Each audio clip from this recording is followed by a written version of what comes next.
Language and Culture.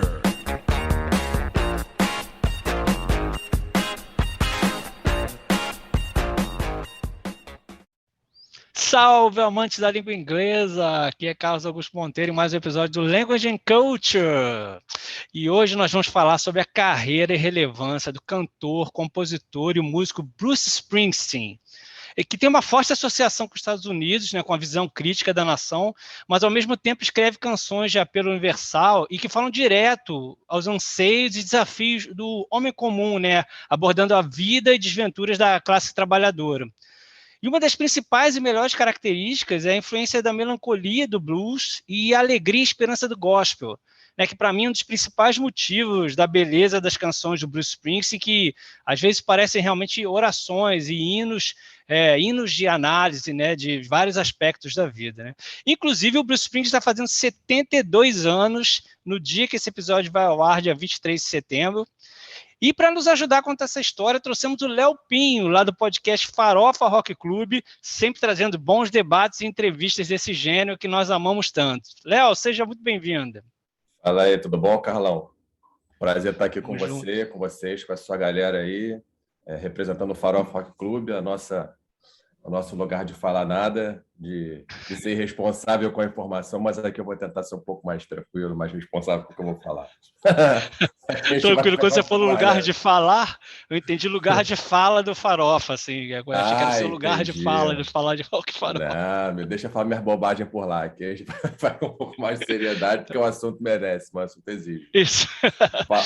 Falar do Bruce Tá um ótimo. prazer. Ah, legal, para nós também.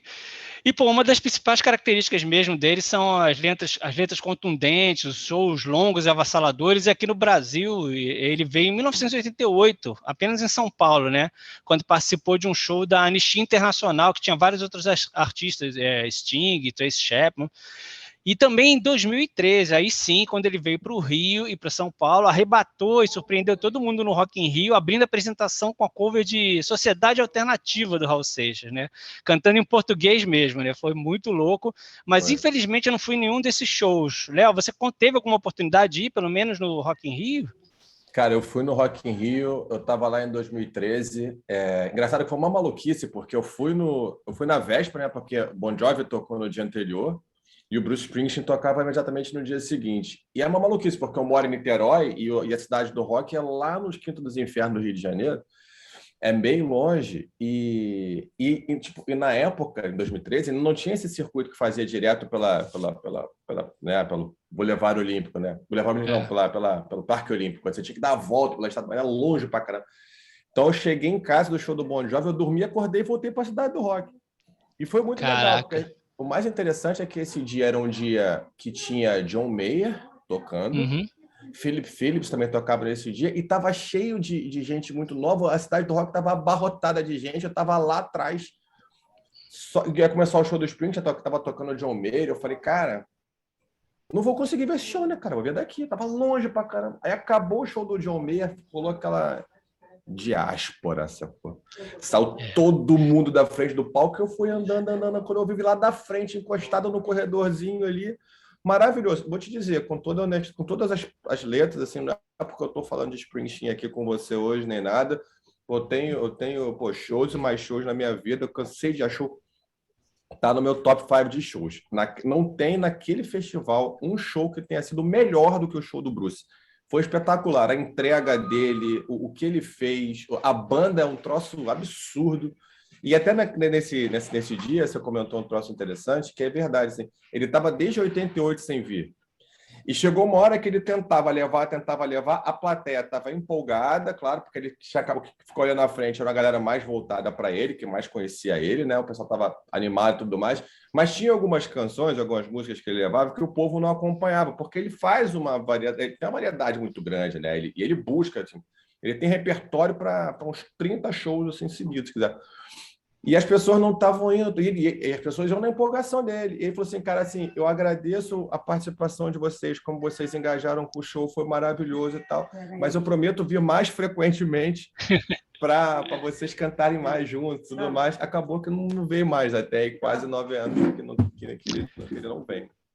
Pois é, eu tenho muita tristeza de não ter ido, e justamente ia ser em fins de semana diferentes. O Bon Jovi e o Bruce Springsteen ia ser diferente. De repente trocou, ficou um depois do outro. E eu também tinha uma filha pequena, só consegui fugir, deixá-la com alguém nesse dia. No dia seguinte não deu, mas realmente foi brabo. E a gente, né, que tem essa paixão pelo Bon Jovi, acaba fazendo essas coisas, né, deixando de ver outras coisas por causa dele.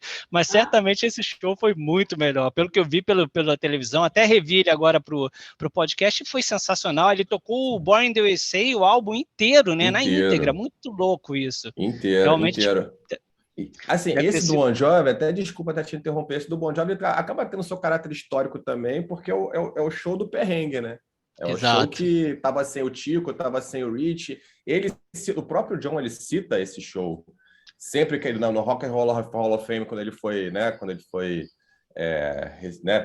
Indicado, quando ele entrou de fato para o Hall of Fame, ele falou desse show, porque eu imagino que tenha sido um show muito doloroso e o mais difícil da carreira dele, né? Mas, e a gente, como foi, eu estava lá, rolou uma empatia. Eu falei, cara, eu tenho que ajudar esse maluco a fazer um puta de um show. E foi o dia que eu casei também, quando eu coloquei a aliança na semana. Olha aí! Pois é, foi no show, a gente casou no show lá. Botei a aliança na mão dela, cara, que história ótima. Mas eu não vou fazer desse um podcast do Bon Jovi. Mas aí no dia seguinte, ele faz aquele show e eu já vi shows ao vivo dele em DVD, o cara nunca tinha estado no. Eu falei, cara, que troço fantástico, a banda é maravilhosa, a empolgação dele, a forma como ele conduz o show, como ele rege a plateia, o repertório. Gente, assim, foi incrível, foi inacreditável. Aquele show foi muito bom. Sem dúvida. Ele é muito famoso, né, pelos shows que demoram horas e horas e horas. Ele fala que o show, tocar é a coisa que mais deixa ele feliz.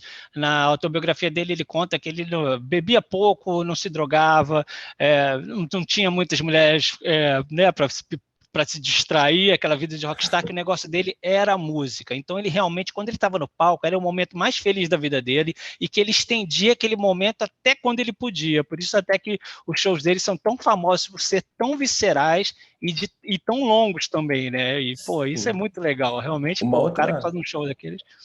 Uma outra característica que eu vejo no show dele, e aí você citou muito bem Sociedade Alternativa, né?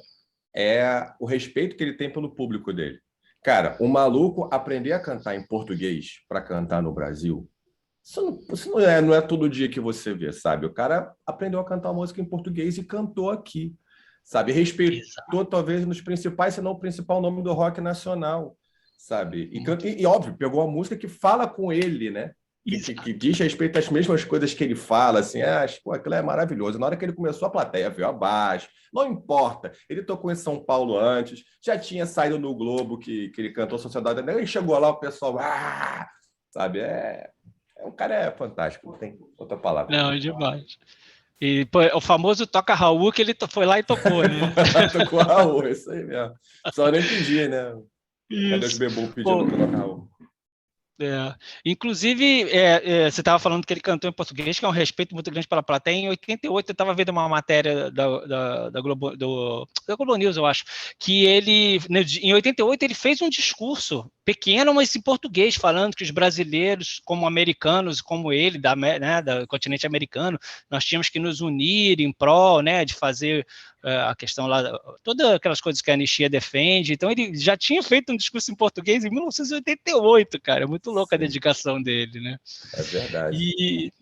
E assim, a vida do Bruce Springsteen, né? Ele teve uma infância difícil, né? A família dele não tinha muito dinheiro, era uma vida sofrida lá em Freehold, né? Uma cidade do estado de New Jersey.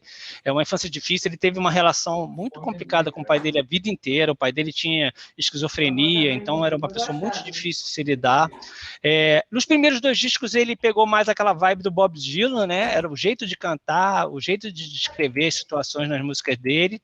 Mas no terceiro disco, que foi o Born to Run, ali a coisa estourou de uma maneira. Ele se dedicou muito para fazer esse álbum, porque ele precisava realmente estourar, né? Naquela época que você tinha que entregar para a gravadora um sucesso grande, e foi maravilhoso, né? Tem a música Born to Run, Thunder Road, Tenth Avenue, Freeze Out, vários clássicos que ele toca até hoje.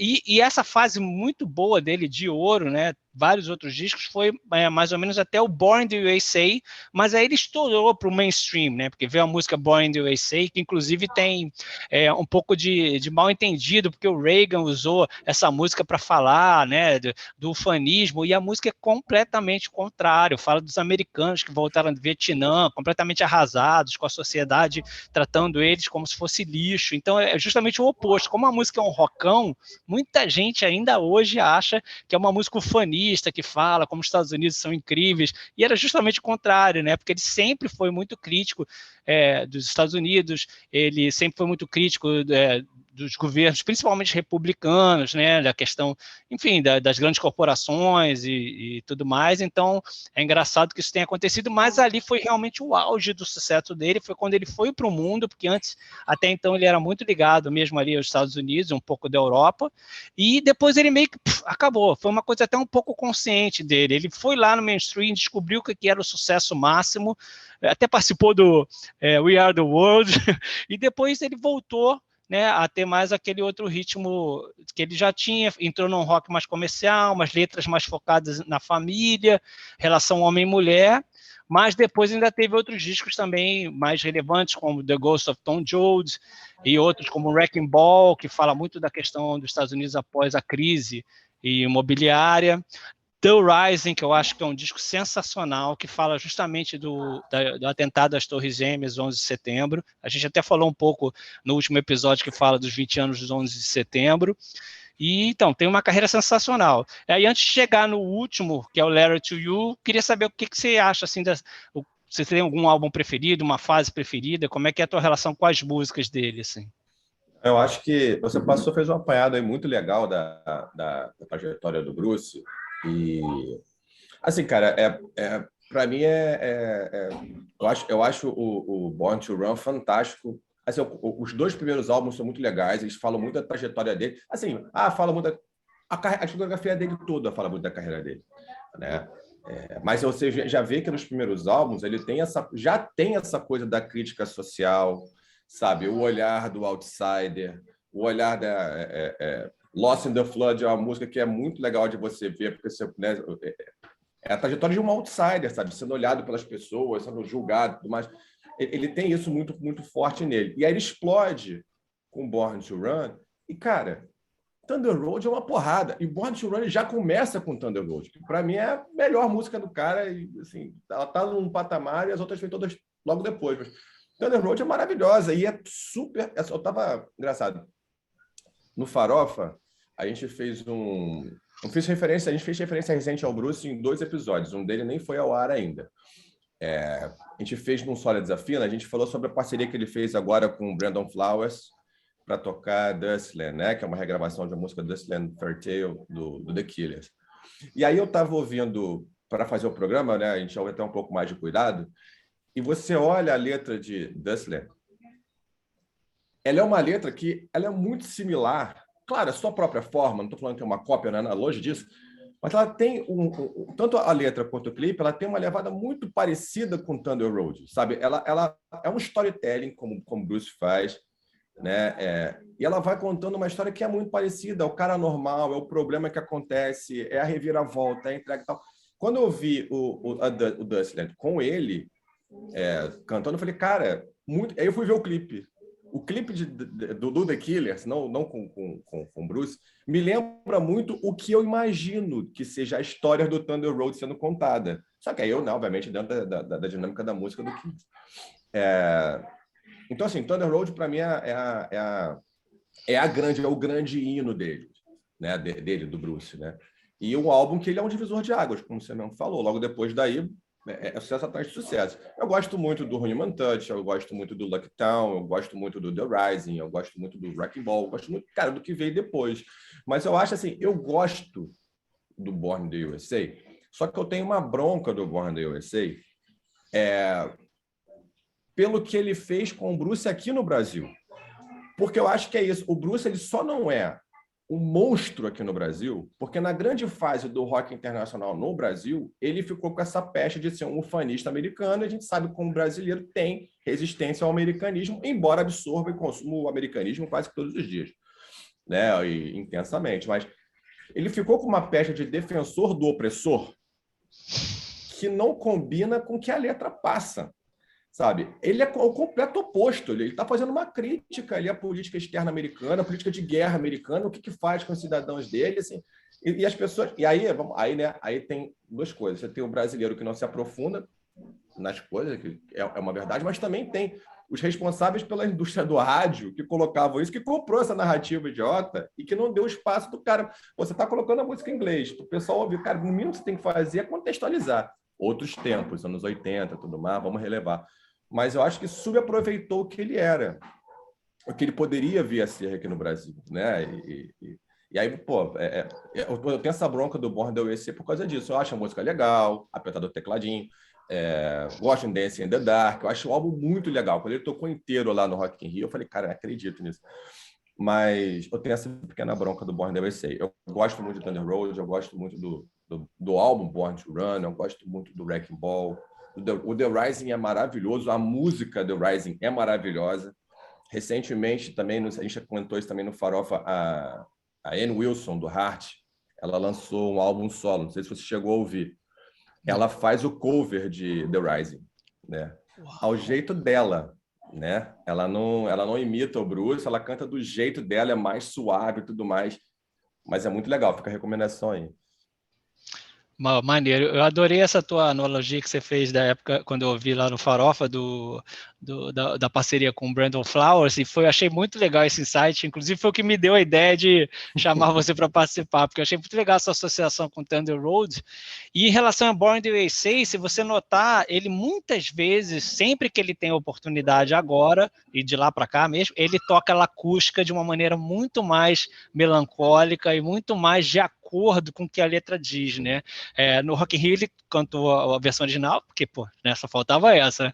Mas até porque era o álbum inteiro, mas muitas apresentações ele agora toca a versão acústica, né? Que fica uma coisa mais do início da carreira dele e tal, e que fica mais de acordo com o que a letra tá falando, né? Sim. Acho bem interessante que ele tenha tentado consertar isso.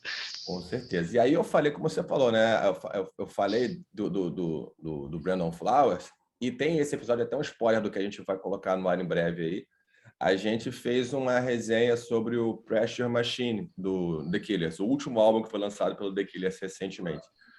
E ele é um álbum que, se você ouvir, você fala assim, cara, isso é Springsteen, sabe? E eu acho que, na minha visão, um dos melhores, em termos de álbum, ele não é... Você vai ouvir aquilo e fala assim, cara, cadê o The Killers? Ele não é exatamente o The Killers, ele é uma outra coisa, mas é o melhor inteiro, é o melhor álbum do The Killers que eu ouvi. Ele é intimista, ele é honesto, ele é sincero, ele é aberto, ele é maduro. Ele conta a história do Brandon Flowers na cidade dele, de Neff, quando ele era pequeno. Ele conta as memórias dele. Isso é muito Springsteen, cara.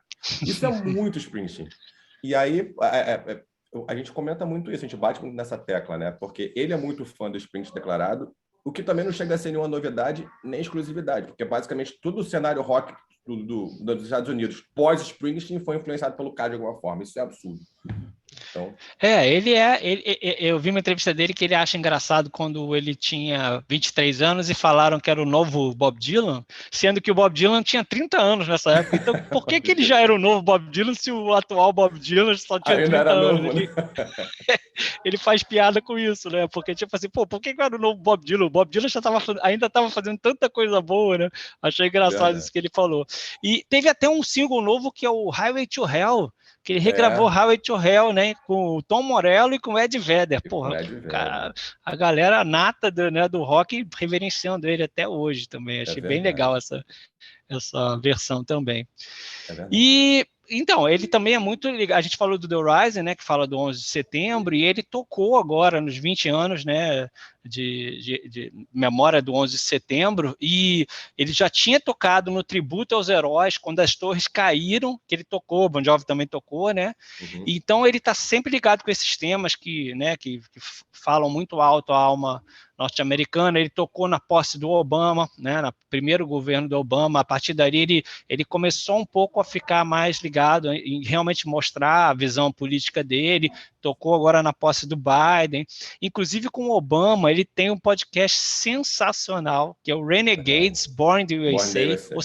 Isso, ou seja, ele é o nosso colega podcaster, Bruce Springsteen, aos 72 anos, e são 8 episódios que ele e o Obama falam de assuntos interessantíssimos, questão racial nos Estados Unidos, a questão de como eles foram criados pelos pais deles, a relação com a família, a relação dos Estados Unidos polarizado, como tantos outros lugares estão, o próprio Brasil, e, cara, são duas cabeças, tem vários insights maravilhosos, inclusive dá para acompanhar a transcrição do podcast. Você pode ouvir ele, isso até tem a ver com o nosso podcast aqui de inglês, porque você pode ouvir, mas se você não conseguir entender tudo, dá para você ir no site que tem lá no podcast, que tem a transcrição de todo o texto, então é mais uma coisa para ajudar a entender. Eu achei sensacional esse podcast, assim. Não sei se você teve a oportunidade de ouvir algum, lançou em fevereiro e teve 8 episódios, né?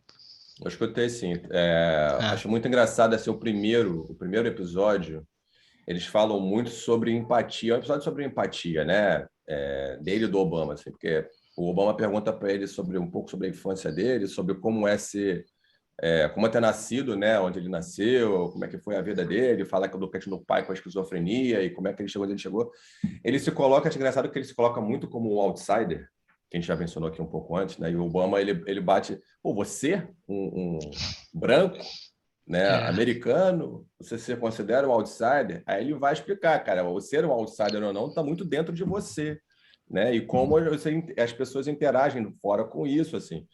E eu acho que isso é muito legal, e essa entrevista ela foi muito, muito legal de ver, porque você começa a ver as nuances do cara e começa a justificar a forma como ele vê o mundo, assim.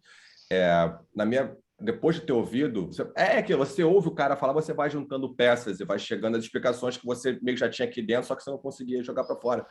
Eu acho que essa coisa de ser um outsider, de se sentir um outsider, de se colocar assim, deu a ele um nível de empatia que para mim é a grande marca do trabalho do Bruce. As pessoas só idolatram o Springsteen porque ele tem muita empatia, ele coloca essa empatia nas letras dele. Não tem uma letra do cara que você não se reconheça ali dentro. Sabe, tipo, Thunder Road, cara, ela é bucólica, ela é honesta, ela é uma relação de amor de duas pessoas normais. Ele é um ídolo normal, ele é um cara que você tem certeza que se você vai descer ali do palco, você vai encontrar o cara tomando uma cerveja ali na esquina, batendo um papo contigo, você tem certeza que você vai dizer um oi pro cara, o cara não vai te virar as costas. Ele saiu do show do Rock in Rio, ele foi beber na Lapa. Ele tirou foto na Lapa e publicou nas redes sociais dele, sabe? E ele canta isso, ele canta a vida normal, ele canta os dramas normais, ele canta a dificuldade de uma pessoa rejeitada, ele consegue olhar, né, a partir do seu próprio espectro, da sua própria vivência, aquilo que é mais significativo na vida de todas e que acontece com todo mundo. Eu acho que esse que é o grande toque dele. As pessoas se identificam com o que ele diz porque são coisas relevantes para ela. Aí você olha para... Pô, esse cara acertou, é assim que eu me sinto. Pô, esse cara acertou, é assim que eu me sinto. Esse cara... Pô, daqui a pouco você tá vendo as músicas do cara todo, sabe? E ele consegue traduzir essa empatia das letras também nas melodias. E aí entra toda a parte, né, do blues, do gospel que você comentou no começo. Assim. A riqueza musical, artística que isso tem. Né? A simplicidade com ele lida com as pessoas. O papo dele com o Obama é muito legal, porque o Obama também lhe dá essa sensação de ser um cara pé no chão, de conversar. Tá? E ele vai falando dos músicos, ele vai falando da história, da vida, das músicas, da experiência dele. Ele comenta sobre o incidente racial em Asbury Park nos anos 70, como isso mexeu com a vida dele, e ele leva isso para dentro da letra da música, né? De My Hometown, ele fala de My Hometown, né? Ele fala como a crise lá de 1970 em Asbury Park, a crise racial, mas como que aquilo afetou a vida dele no meio da high school dele, que os amigos dele negros não falavam com ele porque tinham que demarcar um território, né, um território racial ali, existia um conflito, vou falar contigo, mas eu vou falar com você só depois no privado aqui, é você aí ou aqui. Então, isso vai marcando. Cara, a sensibilidade que esse cara tem de colocar isso nas letras você ouve My Hometown. Cara, que música, sabe? E ali ele fala dos dramas dele com o pai, ele fala dos dramas raciais, ali ele fala do conflito que teve, como é que ele mexeu na escola, no bairro. Cara, esse cara é absurdo.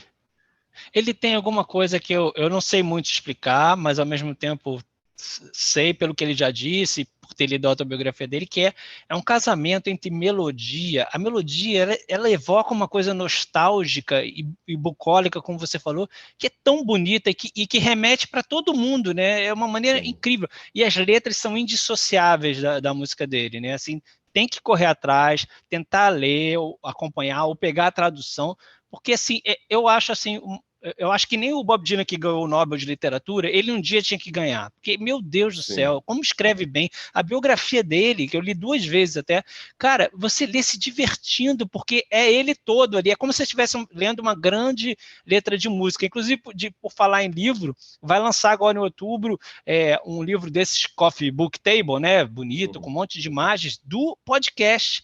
São cenas de gravação, cenas da carreira dele e também do Obama, letras de música. Vai ser um trabalho de arte lindíssimo também, que vai sair por conta dessas gravações, que realmente rendeu um papo muito legal. Você tem toda a razão. E é legal esse contraste, porque o Obama, que nasceu no Havaí, era muito bem tratado pela mãe e pela avó. Tudo bem que o pai dele ele era do Quênia, se não me engano, né? E aí teve uma relação com a mãe, depois sumiu, então ele realmente não cresceu com um pai, assim, presente, né? Mas é engraçado, né, ver a diferença de vida que eles tiveram e, ao mesmo tempo, o Obama, desde jovem, também sempre militando em ações sociais e tal, mas viajou muito, ele um tempo morou na Indonésia por causa do padrasto e tal, então é bem interessante mesmo como eles chegaram nesse papo, né, e puderam falar desses temas tão importantes para todo mundo, né, não é só da vida americana, né. Não, com certeza. E aí você tocou no assunto aí que eu acho que fecha muito com o conceito desse podcast aqui, né? Porque a gente estava falando sobre como ele mixa conteúdo, letra e música, tudo isso é linguagem, né? É a linguagem musical, é a linguagem, né, verbal, a linguagem musical, enfim. É um baita de um case aqui para o seu podcast mesmo, acertou em cheio. Pois é. E então, e aí a gente chega para falar mais um pouco da carreira dele musical, chega no último álbum que foi lançado em 2020, que é o Letter to You, e que aí ele fez um documentário para Apple TV, que, meu Deus do céu, uma coisa maravilhosa também, todo em preto e branco, foi filmado durante as gravações do álbum, que foram 4 dias de gravação no pau, assim, porque eles gravaram ao vivo. E aí a gente não pode deixar de falar da E Street Band, que é uma instituição que acompanha ele, é uma banda que é realmente, assim, sensacional, que acompanha ele desde o início. Teve uma época ali no final dos anos 80, né? Acho que o Born in the USA, se não me engano, foi o último. Ele ficou 10 anos sem gravar com a E Street Band e voltou em The Rising, e desde então ele está tocando com eles, que é o Little Steven, que todo mundo deve conhecer, que assistiu a Família Soprano, né? Teve o Clarence Clemons, que era o saxofonista, o negro, que era o maior amigo dele, eles foram amigos durante 40 anos, infelizmente ele morreu de um AVC em 2011, e tinha todo esse simbolismo deles serem uma dupla no palco, o negro e o branco juntos, e eles eram muito próximos, e vários outros músicos, a maioria está até hoje na banda, o tecladista Danny Frederich também morreu em 2008 por causa de um câncer, e o legal do Clarence Clemons, voltando ao saxofonista, é que o sobrinho dele é que assumiu o posto, o Jake Clemons. Então, cara, o Bruce Springsteen não dá ponto sem nó. É uma família que acompanha ele, e nesse documentário do Letter to You mostra muito isso, né? E o álbum foi criado por causa que ele morreu, o último integrante da primeira banda que ele formou, que foi The Castillos. E aí o Bruce Springsteen se deu conta que ele era o último integrante vivo dessa primeira banda que ele teve, então ele faz toda essa reflexão sobre a morte, sobre o envelhecimento, sobre a amizade. Então, assim, mais um álbum maravilhoso que ele entregou no meio da pandemia, e fez esse documentário muito provavelmente também porque não teve turnê, não teve nada, né? Então vale muito a pena também ver. Não sei se você teve a oportunidade de ver esse. Então, eu vi alguma coisa, não cheguei a ver ele inteiro, não. Mas o que eu acho interessante disso também é a visão de negócio do cara, né? Uma coisa, eu sou profissional de comunicação, eu trabalho com marca, com, né, posicionamento, com comunicação. E um debate que eu tenho com os amigos meus é como que o cenário musical ainda não está tão plenamente preparado ou utilizando as tecnologias que o mundo de hoje oferece, né? Eu fico imaginando lá nos anos 80, uma Legião Urbana, aí entrando numa outra parada aqui, Brasil mesmo, com o poder das redes sociais na mão, a força, a multiplicação da força que uma música de um Renato Russo ia ter. O que o Cazuza não ia fazer com uma rede social na mão, em termos de potencialização de mensagem? Porque não é só você escrever uma música, é uma mensagem que você manda. Quando ele pega, ele faz o Letter to You e antecedendo o lançamento do Letter to You, ele faz uma série de bate-papos, né? Inclusive com o Dave Grohl, se não me engano, ele bate um papo lá, foi até o que ele está fazendo? Ele está ampliando o conceito da mensagem que ele vai passar. Ele está remoendo o diálogo, ele tá discutindo as passagens, ele está falando de música, ele está falando dos temas sensíveis. Quer dizer, ele está dizendo assim, está aqui a música, mas a música é um pedaço, isso aqui é tudo que está em volta. Ouve isso aqui também. Então, eu acho isso fantástico. É um cara que já percebeu que hoje ele tem muitas ferramentas, além de um disco e além de 11, 12 faixas no álbum, para passar a mensagem dele. Isso é uma visão incrível, que os caras não têm. Eu não vejo ninguém fazendo isso. É basicamente gravar um álbum e lançar. Cara, olha a força que você tem hoje para lançar, para enviar uma mensagem, para fazer essa mensagem colar nas pessoas. E aí voltamos à questão da empatia. Não basta, se eu tenho recursos, não basta a minha música. Por que eu não coloco a mensagem na cabeça da pessoa de uma outra forma? Né? E aí ele está utilizando esses recursos que ele tem. E tudo a ver que você falou, porque assim, é filmado em New Jersey, que é a terra natal dele, que, nossa senhora, 99% das músicas dele tem New Jersey de fundo. Sim, e tem aquelas cenas do inverno em preto e branco, umas cenas que deve ter sido feito com drone, né, das florestas, da neve, uma coisa lindíssima, melancólica, mas linda ao mesmo tempo, com as músicas, com a relação de amizade dele com os outros músicos da A Street Band, a mulher dele, né, esqueci de falar que a mulher dele também faz parte da banda como backing vocal, e eles estão casados há muitos e muitos anos também, a Patsy Alpha, então é mais uma relação muito legal de ver. E dentro disso que você falou, sensacional esse insight, me lembrou a questão da autobiografia que ele lançou em 2016, que é maravilhosa também, e que ele transpôs isso para Broadway, no Bruce Springsteen on Broadway, que foi uma apresentação que ele fez de 2017 a 2018 no Teatro da Broadway, voltou agora em 2021 para uma temporada que acabou agora em setembro também, e lançou pela Netflix, né, a filmagem desse espetáculo, que ele pega trechos da autobiografia, entremeia com as músicas da vida dele, que falam dos trechos da vida dele.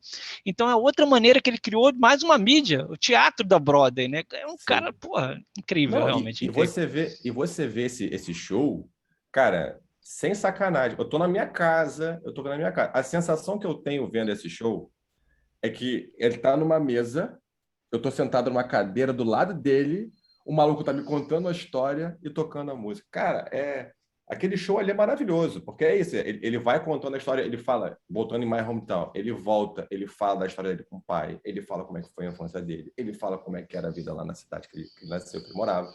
Aí ele pega a música e toca My Hometown. Você ouve My Hometown, depois de ele falar tudo o que ele falou, a experiência muda completamente. Completamente. É incrível. É incrível, ele realmente criou mais um produto cultural que sensacional, realmente, sensacional, incrível, e tá no Netflix para quem quiser ver, todo mundo pode ver isso, né? Mas a vida dele não foi só alegria, né? Ele no final dos anos 70 ele teve uma depressão que, assim, foi meio que junto ali quando ele começou a ter o sucesso dele, né? Que aí meio que é aquela coisa, a pessoa relaxa supre algumas necessidades básicas, né? Porque ele passou a ter dinheiro, etc e tal, e aí vem os traumas e os fantasmas na cabeça, né? E depois também, depois dos 60 anos, ele voltou, na época ele fez um tratamento com um psiquiatra, psicólogo, e depois voltou, depois de 60 anos, voltou esse problema também dele, né, de depressão, e ele fala disso abertamente na biografia, também continuou tratando e tal, então você vê que é um cara que ele tenta lidar com os demônios dele da melhor maneira possível, né, ele sabe que tem que ficar vigiando, porque ele também teve questões muito sérias na vida dele, que acabam cobrando preço mais na frente, né.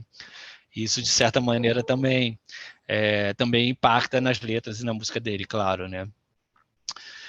E teve também, aí a gente pode falar que, é um cara que vendeu 120 milhões de discos, tem 20 Grammys, 4 American Music Awards e um Oscar por Streets of Philadelphia, né? Porque o Jonathan Demme, se não me engano, que é o diretor do filme Philadelphia, aquele com Tom Hanks, que tratava de um advogado que contrai a AIDS, e aí a empresa faz uma cachorrada com ele, né? Quer demitir, ou demite, não me lembro muito bem, de uma maneira horrível, assim, pelo fato dele ter AIDS. E aí o Jonathan Demme pediu para ele compor uma música, um rock, que tratasse dessa questão, e ia meio que ser o fechamento do filme ou alguma coisa assim. E ele começou a escrever e viu que não estava dando para fazer uma coisa animada, um rock. Aí ele criou Streets of Philadelphia, pegou até uma bateria eletrônica, né? E aí entregou para o diretor e falou: ó, é isso aí que eu fiz, você vê se der para aproveitar, se não der. Aí o que o diretor fez? Pegou e colocou numa hora que mostra várias cenas de Filadélfia, né? E aí botou para tocar e ficou maravilhoso. Ele ganhou um Oscar por isso, né? Então, você vê que foi mais um feito dele, é que ele teve a sacação de ver que não dava para seguir por aquilo que o cara queria, criou outra coisa e ganhou um Oscar por isso. É incrível, Sim. né? Não, é linguagem, né? O cara que domina a linguagem, ele não dá para descasar uma coisa da outra. Não dá para descasar. O que mais você vê aí é a diferença, né, do artista, do intérprete e do curioso. São pessoas fazendo versões de artistas, versões de músicas, lançando covers que você pega melodia e letra e não encaixa. Assim, você pode fazer o ipsis literis, vou tocar exatamente como ele tocou, só colocar minha voz, ou vou refazer. E não combina. Tem que combinar, porque senão a mensagem não chega. A mensagem tem que chegar. E você tem uma mensagem verbal e uma mensagem musical, o poder é muito maior. É muito maior. A mensagem ela entra de uma forma muito mais emocional, você nem sente. Às vezes já nem precisa nem da letra, só a música vai te levar, sabe? Então, e ele faz isso muito bem. Isso que você está falando, eu até nem conhecia essa história, mas não esperava outra coisa dele, essa sensibilidade de encaixar a letra com o tema. Não faz. Pô, desculpa aqui, eu não sei quem que é o diretor do Show da Filadélfia, aqui minha ignorância, mas você, se infeliz, falou que queria um rockão para ele, pelo amor de Deus, ele vai ter que escrever outro filme. Pois é. Vamos falar de outra E coisa. aí, é incrível também. E é engraçado que ele disse que nessa época o pai dele foi morar. Aliás, isso é uma passagem interessante de falar também. Que quando ele tinha 19 anos e a irmã 17, os pais falaram: olha só, a gente está indo para a Califórnia, tentar a vida melhor lá. E o pai decidiu ir e a mãe foi com o pai. E largou os filhos. Uma de 17 tinha acabado de ficar grávida, inclusive a música The River foi feita para a irmã dele, grávida, jovem e tal, teve que casar de repente, viver a vida, e ele só tinha 19 anos também, ficou sozinho em casa, ele não tinha emprego. Isso é uma coisa engraçada de falar, quando ele fez o Springsteen Brother, ele conta que é a primeira vez que ele tem um emprego com horário fixo, porque que ele tinha que cumprir, ir no teatro, chegar naquela hora, sair naquela hora. Então, essa questão enfim, eu fiz uma digressão aqui, mas é isso. Aí o pai morava na Califórnia, ele cruzou de novo, que ele já fez essa viagem várias vezes de carro, né, do New Jersey até a Califórnia, só para botar na mesa e falar: aqui, pai, o Oscar. E aí o pai falou: nunca mais eu digo uma pessoa o que ela deve fazer. Tá certo, tinha que ter aprendido antes, assim, feliz. Mas o pai dele está perdoado pelos problemas que teve. Bom, a gente também não pode deixar de falar que em 1999 ele entrou para o Rock and Roll Hall of Fame, né? E aí entrou só como Bruce Springsteen. Na biografia ele conta que na época ele foi indicado como Bruce Springsteen, né? Porque o primeiro álbum dele não era ainda a Street Band. Então aí o Little Silver, inclusive, foi lá conversar com ele para ver se ele pleiteava junto à organização de entrar a banda junto e tal, mas aí ele pensou e falou: quer saber? Quando eu tive a minha chance lá com o produtor John Hammond na sala dele, estava só eu e meu violão, foi ali que eu conquistei a oportunidade de gravar um álbum, então eu vou entrar no Rock and Roll of Fame sozinho também, e todo mundo foi, e diz ele que alguns ficaram chateados, outros não, mas todos felizes porque ele estava entrando no Rock and Roll Hall of Fame. E aí em 2014 a banda entrou também no Rock and Roll Hall of Fame, então hoje em dia está a banda completa aí pertencendo a essa instituição, né? E aí tá tudo fechado, né? Todo mundo já no mesmo nível. E, inclusive, aí eu acho que a gente pode falar um pouco assim das dicas que a gente dá para quem quer se aprofundar mais na carreira do Bruce Springsteen, né? Eu diria logo que a autobiografia dele é sensacional, Bruce Springsteen mesmo, Born to Run, e se encontra em português e inglês, é uma aula, é uma enorme letra de música, é muito legal a maneira como ele conta a vida dele. Já falei do Bruce Springsteen on Broadway também, e aí vou deixar o Léo também indicar aí o que ele acha que é legal. Essa série de entrevistas dele com o Obama, né, no o Renegades Born in the USA, é uma bela de uma dica, assim, acho que vale, porque você conhece outro lado dele, é um lado mais comentado, mais falado, né, de quem ele é. E assim, eu vou ficar no clichê de sempre, ouve as músicas, porque tem uma coisa muito legal na biografia do Bruce, é que ela nunca, ela tem uma consistência, né? Ele é um cara que ele pouco se deixou influenciar pelos modismos das épocas que o rock atravessou. Ele é um cara que ele é muito consistente no tipo de música que ele grava. Se você for pegar o Springsteen do começo e o Springsteen de agora, é o mesmo estilo. Ele não virou hard rocker, ele não virou grunge, ele não virou pop rocker. Não, ele é aquilo ali. E a biografia dele, a discografia dele, ela é muito interessante porque ela flutua. Você tem, sei lá, 2 álbuns de folk rock. Aí daqui a pouco você tem um rock mais tradicional, mais cru. Daqui a pouco volta o folk. Então você tem álbuns muito introspectivos e tem álbuns com muita energia se intercalando. E você consegue viajar por esses álbuns de maneira muito, muito gostosa, muito legal. Assim. Até estava comentando, né, nesse episódio que a gente vai falar, né, spoiler alert, que a gente vai falar sobre o Pressure Machine, né, que um dos participantes do Farol falou assim, mas e vocês acham Bruce Springsteen isso? Bruce Springsteen, se você aprofundar na carreira dele, você vai ver, ele não tem só álbuns de alta energia, de aquela coisa do Better Days, de Born in the USA, aquele punch que ele tem. Não, ele tem álbuns muito introspectivos e muitas das vezes são álbuns maravilhosos, né? O Ghost of Tom Joad é um álbum assim, né? O Nebraska é um álbum assim, né? São álbuns maravilhosos, eles intercalam. Tem um som que ele fez que era um tributo à música celta, que esqueci o nome do álbum, que ele faz vários covers de músicas tradicionais irlandesas, celtas assim. É o High Hopes? Não, né? Não, acho que não é High Hopes, não. Se me der um tempinho aqui, eu busco para você. É Bob Seger, aquele do Bob Seger. É o We Shall Overcome, de O Shall 2006. Overcome, pode crer. Uhum. Esse álbum é maravilhoso também, é música tradicional irlandesa, muito bem tocado, e ele não tem medo de experimentar. Então, mais do que obviamente, além de ler sobre ele, além de assistir os documentários, esse ao vivo na Broadway é maravilhoso, porque tem os depoimentos dele. Eu acho que acompanhar a carreira dele, você vai sentir em cada momento, em que lugar ele estava em cada momento que ele gravou, né? E assim, é um cara, assim, para saber mais dele, conhecer um pouco mais sobre New Jersey, sobre o berço de onde ele vem, que também é muito significativo, né? Não é um local, assim, não é por acaso que ele é do jeito que ele é, né? O New Jersey é um celeiro musical de Frank Sinatra, de Dionne Warwick, do Bruce, da Street Band, aí depois vem Bon Jovi, vem uma cabeçada, Paul Simon vem de lá. Entender também o que fazer parte o que isso representa para ele, né? Tem uma conversa sobre o primeiro álbum deles, né? Greetings from Asbury Park,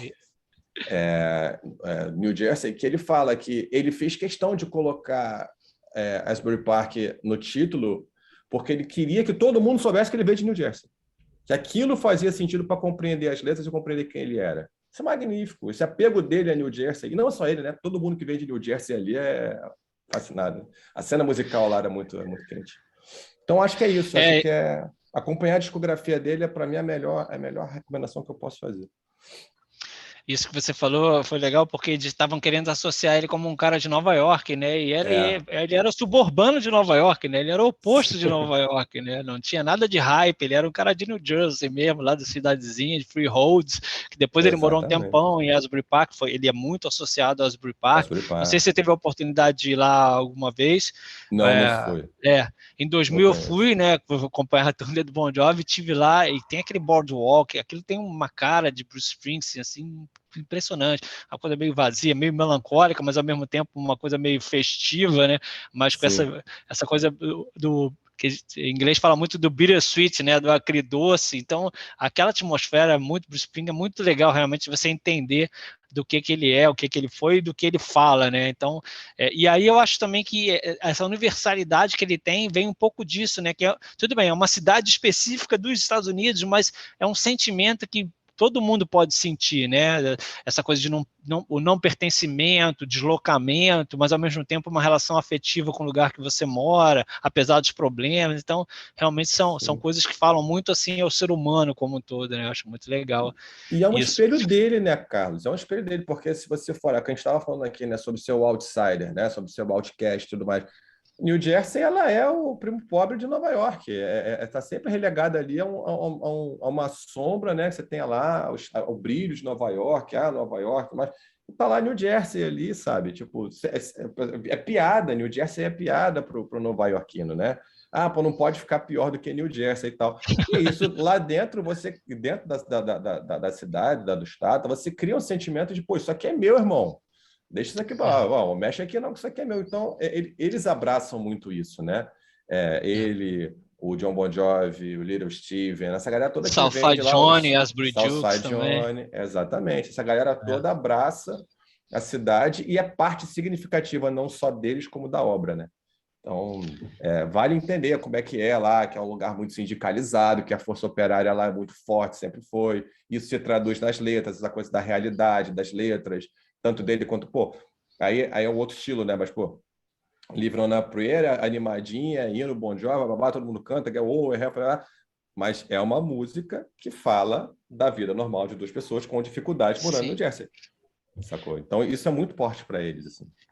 Inclusive, depois que a gente se aprofunda nas músicas e nas letras do Bruce Springsteen, a gente vê como o Bon Jovi chupou coisa dele, né? É Aquele verdade. álbum The River tem umas 3 músicas ali que tem frases, nomes de música, um monte de coisa parecida. É reverenciado, né? Ele nunca escondeu que o Bruce Springsteen era o maior ídolo dele, que ele tinha a oportunidade de ir numa casa de shows, assistir um show e tava o Bruce Springsteen lá, ou no show dele, pô, já conseguiu, pô, cantar com o Bruce Springsteen, o Stone Pony, aquele bar histórico lá também Isso, de Asbury, lançou de geral, né? Asbury Park. Então, ele é muito, assim, fãzão dele, né? Eles já cantaram Sim. juntos algumas vezes também, então é muito legal toda essa relação que aqueles músicos tinham, muito mais próxima, era uma camaradagem muito grande, né, entre os músicos, né, digamos assim. Uma Sim, não, competição entre as bandas, mas tinha uma camaradagem também. Né? com certeza. Porque até para uma relação diferente, para eles fazia muito sentido, sempre fez muito sentido você crescer como um movimento, né? Quanto mais forte o Isso. movimento fosse de um determinado local, de um determinado estilo, mais ele ganha público, mais ele ganha corpo, todo mundo cresce. E o Stone Pony, ele foi esse lugar aí que lançou todo mundo, né? Ele lançou o Southside Johnny, ele lançou o Bruce, o Little Steven, lançou o Bon Jovi, até o Joe Turner apareceu por lá, sei lá. Então é um lugar É. sagrado, né, para quem curte rock, Stone Pony e Asbury Park. Com certeza. E gerou um pouco até esse som, né? Às vezes considera-se o Jersey Sound, assim, né? O Isso. Jersey Shore Sound, o som da orla de New Jersey, né? De Uma New coisa bem Jersey. específica, assim, né? Criou tipo um Sim, mini gênero, né, lá. com certeza. E é diferente, Ah, aí vamos sair um pouco de Bruce, né? Vamos sair um pouco do Bruce e ir para um rock aí, voltando ao Bon Jovi, esse pessoal. É, é um hard rock completamente diferente do hard rock californiano. Ele tem uma identidade própria, né?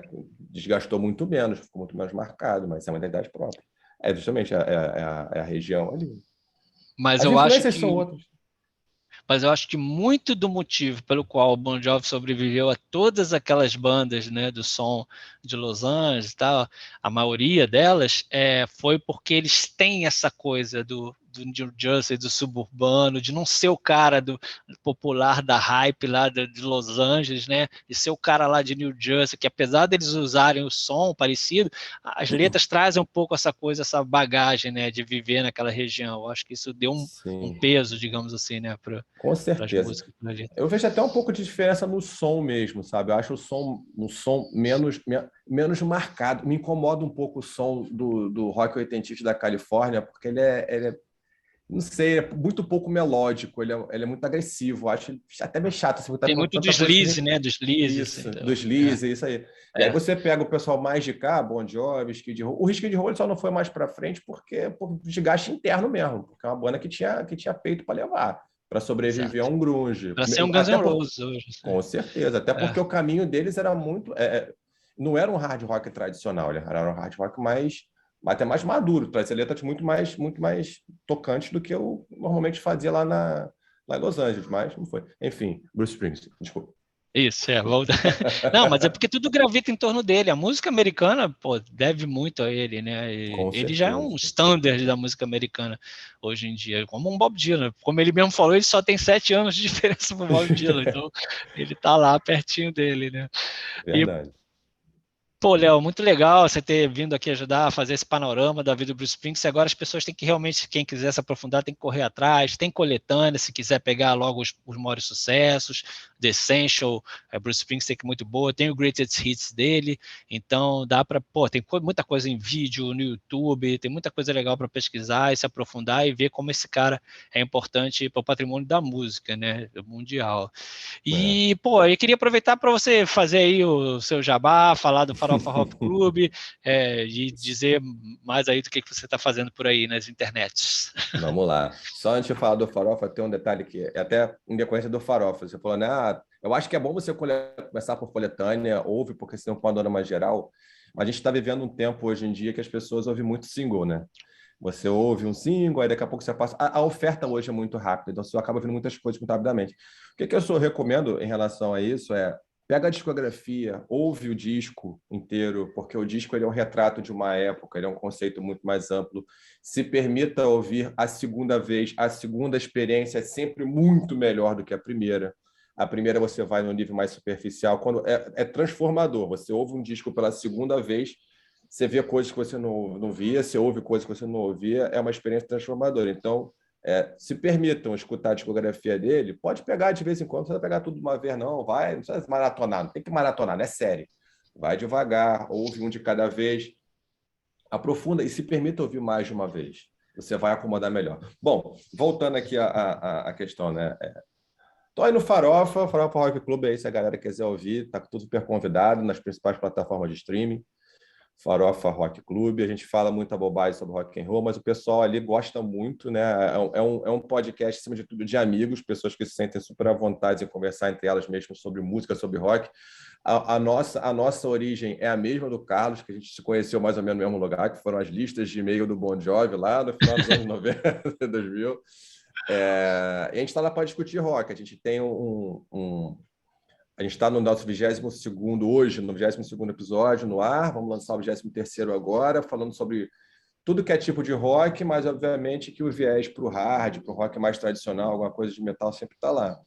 E a gente passa por tudo, cara. Assim, é um monte de opinião não fundada, mas que, como é a conversa de um bar, funciona bem. Então, só procurar lá no seu streaming, Farofa Rock Club. No nosso Instagram está lá também, né? O Farofa RC. Se quiser seguir no Twitter, Farofa Rock. Todos os nossos episódios eles seguem com uma playlist que fala de todas as músicas que a gente fala ali. Então, eu tenho um episódio, tem a playlist correspondente a esse episódio que vai... mas o cara falou um monte de música, não sei o que é. Tá tudo lá na playlist. Ouve, se você quiser ouvir.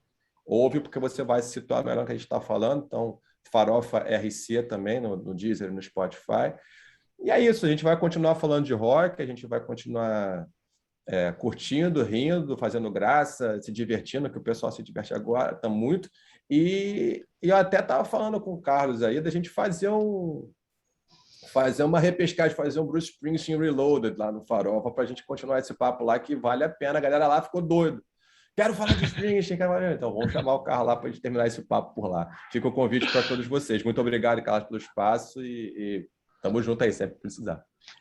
Excelente, até porque o Bruce Springsteen nunca vai acabar de falar dele. Eu fiz uma busca e descobri que existem inúmeros podcasts que falam só sobre o Bruce Springsteen. Você acredita nisso? Fiquei impressionado, cara. É impressionante como é um artista, né, que tem tanta coisa para se aprofundar. E não podia deixar de lembrar também que eu também participo do Crazy Metal Mind e recentemente, esse ano, tem um mês ou dois, a gente fez um especial só do Born to Run, que eu participei lá também, então vale a pena dar uma olhada lá. Vou botar todos esses links na descrição aqui, tanto do YouTube quanto do Spotify e do Farofa Rock Club também, claro.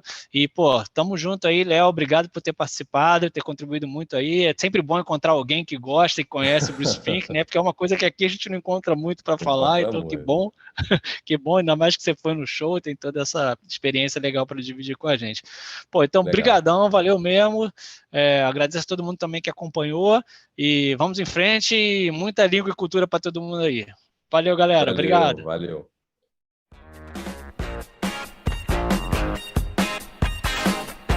Language and Culture.